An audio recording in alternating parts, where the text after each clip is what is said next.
I last visited Vietnam back in 1996. All I can remember is bouncing around in buses over the worst roads I had ever seen. But for several years now, I've heard that Vietnam has some of the best road riding tours on the planet. So when I got an invite to join Jason from Vietnam Motorbike Tours for 3 days, I jumped at it. The plan? A day's scenic ride down the coastline, then into the central highlands where, in Jason's words, the real Vietnam begins.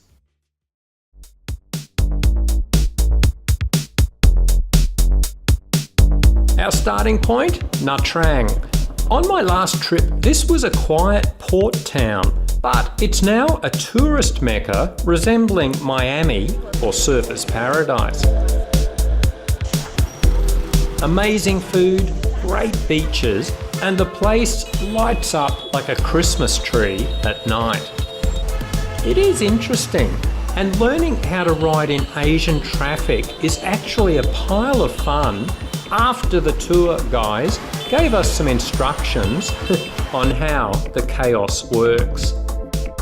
But I'm keen to escape the tourist route and see the real Vietnam.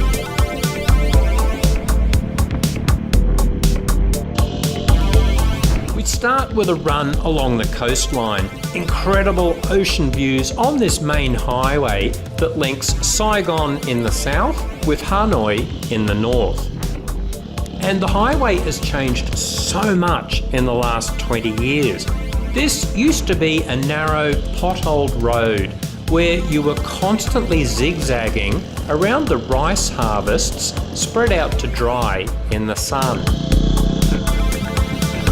Now, it's a road rider's paradise, snaking its way up through the mountain ranges and only occasionally going straight and flat across the plains. So why is a dirt bike junkie like me riding road bikes? And not just any road bikes, but a Chinese-built Harley-Davidson look-alike with a 200cc engine. Well, last year I did a dirt bike tour of Cambodia, and the organiser, Jason Thatcher, uses his tours to fund low-cost housing for Cambodian families living in extreme poverty. He also runs these road bike tours in Vietnam to raise funds, and I've become a volunteer worker for the charity. Last time I was over there, we popped out for this 3-day ride. The weird thing is, I have always found road riding boring, and I've always disliked Harley-Davidsons and cruisers. So the idea of riding a Chinese 200cc version was frankly appalling.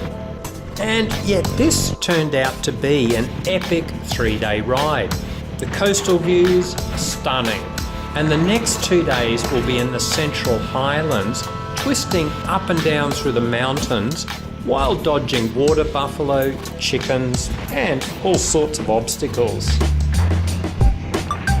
And strangely, everyone I rode with agreed that these Lifan brand cruisers are the ideal bike for the job.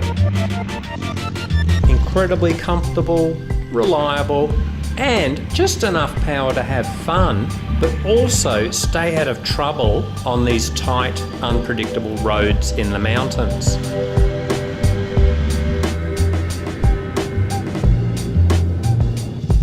A little bonus today, we get to do some dirt riding after all.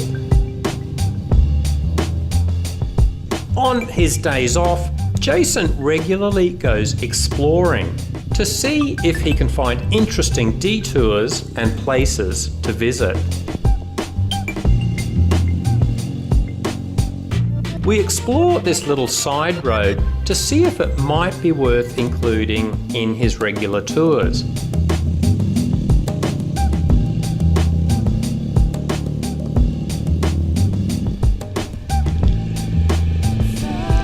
Once we hit the dirt, we realise it will be too gnarly for the tours, but for John anyway.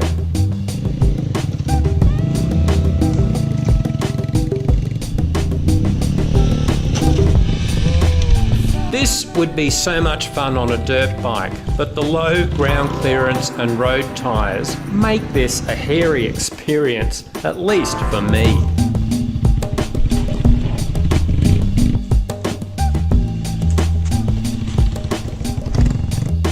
Jason? He rapidly disappears into the distance. He has bounced down all sorts of crazy tracks on these little cruisers.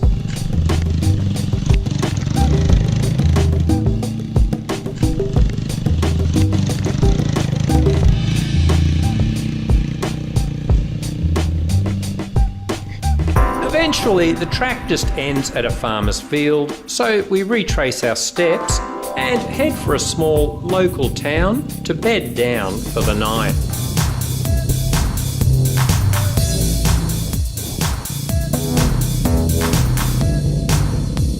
One of the great things about getting off the tourist track is getting to see how the everyday Vietnamese people live.